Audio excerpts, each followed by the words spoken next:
Okay, this is attempt 2. We're at the upper pond. Now I'm on manual focus, and matter of fact, I'm on pretty much manual everything. And I've got it set up the best I can. Now, maybe we'll get to see some tilapia, maybe we won't. I have no idea. I can see them moving. Whether or not they will be kind enough to move into the screen, and then if we can get a shot through the water, is entirely out of my control. But just in case it is in, I'm going to move the camera. How are we going to do this? I'm going to put it on that on auto, and that on auto, and it shouldn't do anything because it's focused. And now I'm going to move the camera to the left ever so slowly, I hope, and gently, and just pulling it around more of the pond. There, oh, gorgeous. That's gorgeous. We're even focused. That, my good ladies and gentlemen, is the reflection of the bamboo fence in the pond. One of the reasons I like it here. There's lots of things that happen.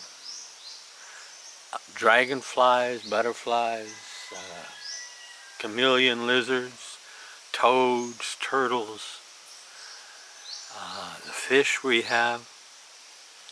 It all happens here, and I enjoy sitting and watching it. I know, Rick, I've slowed down tremendously. Well, I have. But it was always in my instinct. I love to go for long, lonely drives or rides or flights where I could just set it up and watch the road go by and the scenery unfold. It's kind of the same thing here. Only I don't move. I just sit and it all comes to me. Earlier, Myra was beginning to cook lunch, and on our patio was a cicada.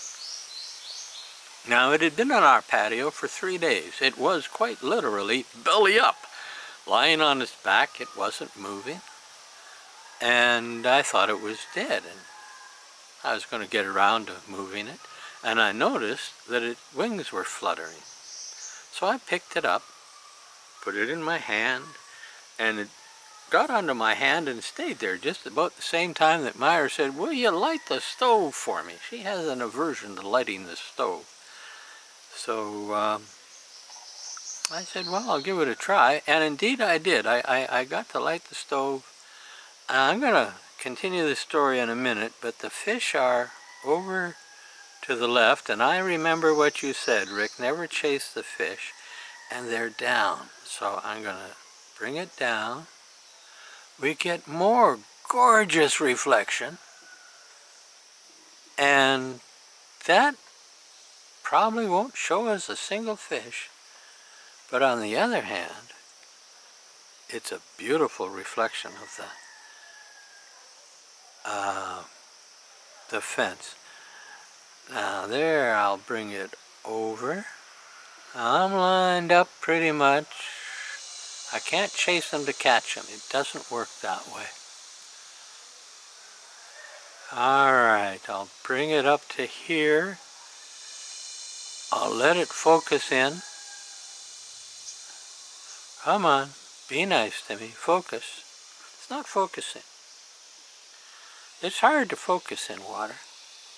You can see all the water moving though. There's a fish. There it is. There's the fish. I got him. I even got him in focus. Tilapia. There you are. Trying to follow this guy is not easy. Oh, there's 2 of them now if I can only find them. Oh, they're gone. But you saw some anyway. We'll go there. I know, that was a terrible fast move. There, we'll leave it there. It'll get a nice reflection. The cicada. Well, he got on my finger. I lit the stove. Now cicadas, I've got a nice shot. I'll put one up on the screen with this. when I put this video up, are gorgeous little bugs. They really are. They're not little either. They're big ones about the size of your thumb. And they glint and glisten in the sunlight. They've got 3 pink eyes that are just, he's sitting there. I wonder if I can get him. There he is. There's the little guy. I don't know if it'll focus in. Yeah, it's focusing a bit. There. We'll do a half focus. That may make it easier. There. Oh, he left. Oh, no. There he is. Yeah, you can see him moving. If nothing else, I can't actually get a focus on him, but he's moving. Gorgeous cicada. Got on my finger and thumb and just waited a while. When he had gathered his strength back, he took off. He flew straight into our chicken wire fence. Knocked himself out. I picked him up again, put him on my hand again, walked him out to the tree in the yard where I know I have seen them give birth and sit and what have you, figuring that he would be happy there. And he wouldn't get off my finger. But he did turn around and look me in the eye, which is strange with their eyes. And as he flew away, he buzzed through my hair, or bopped the top of my head anyway. And now he's somewhere in the woods, and he's probably dying a nice death. I hope so.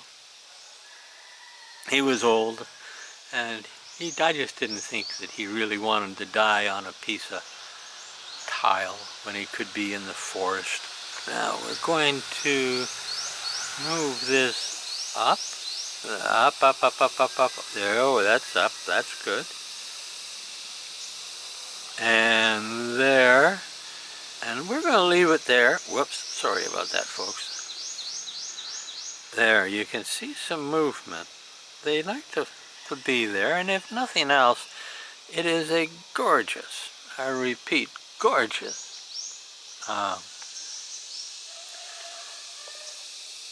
gorgeous what? Gorgeous reflection, of course.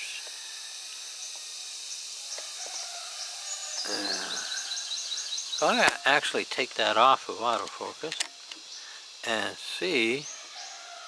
Oh, come back. There you go. That's as nicely focused as I'm going to get. So we'll leave it there. Yes, that's what we'll do. We'll leave it there. If a fish swims in, it swims in. That's what an old friend of mine taught me, who was taught by an old friend of his. In this case, his old friend was quite old when he taught him. He says, never chase fish. They'll come back. And I tended to believe it then, and I believe it now when I think about it. Although I can see them, they're in the water below me now. How long have we been doing this? 8 minutes, wow. This is one long video. But I like the fish. And I like the pond.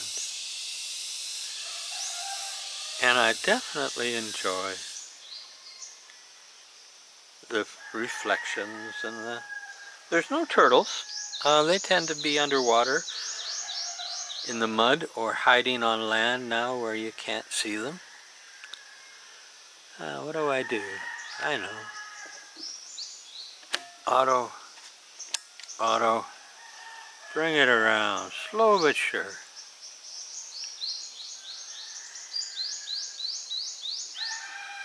There. Okay.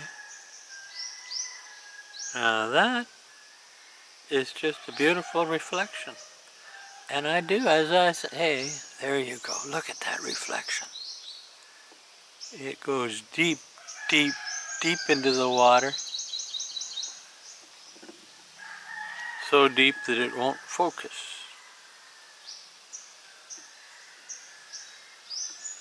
So let's see, we do that, and we do that, and I do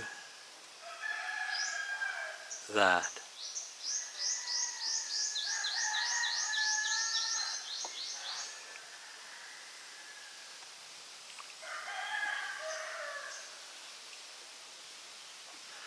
It's sort of blinking. Oh, nice fish.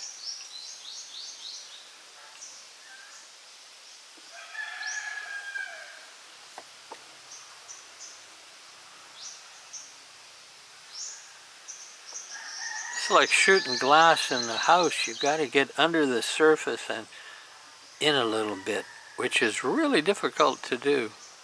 At least I find it so. There. Just pulling it around to enjoy the beauty. That, there. Where we got? For what it's worth, there you go. There.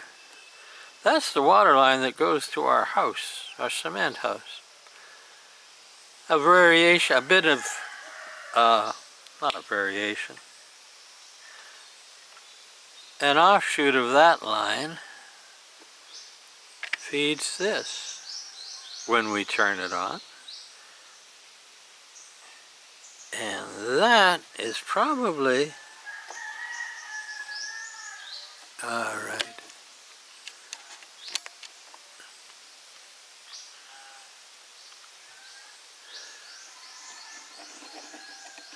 That's probably as good a spot as any to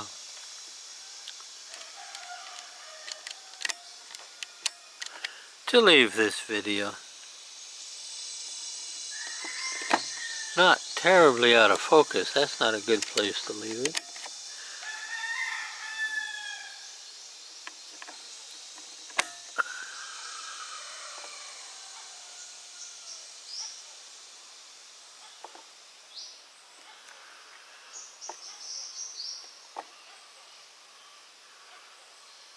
Okay. I can't get it in focus, boys and girls. My eyes are gone, and so's my brain. There. Okay, we're in focus. That's a nice plant. That's the real fence. It's not a reflection. Rock wall and 15 minutes of video is far too much. But in any case, Canada, where most of the people are going to be that read this, you're in trouble. COVID is going ballistic. So you got to stay smart and stay safe and wear a mask and social distance and get your vaccinations and all those other things of the 21st century that become essential. And remember that the rich and powerful countries have got 87% vaccinations done, all things considered. And the poor and oppressed countries, well, I'm living in one, and that would be the 2/3 of the rest of the world, have got 0.03 vaccinations done. Count your blessings, you're living where you can get vaccinated. So go and get vaccinated. India is dying for vaccinations and oxygen. Canada's at a crisis, but it's not that bad, and it won't get that bad if you're smart. And I hope you are. I like watching the fish. There they are. And as soon as I move the camera down to them, they're going to leave. I know that, so I'm not going to. Bye-bye.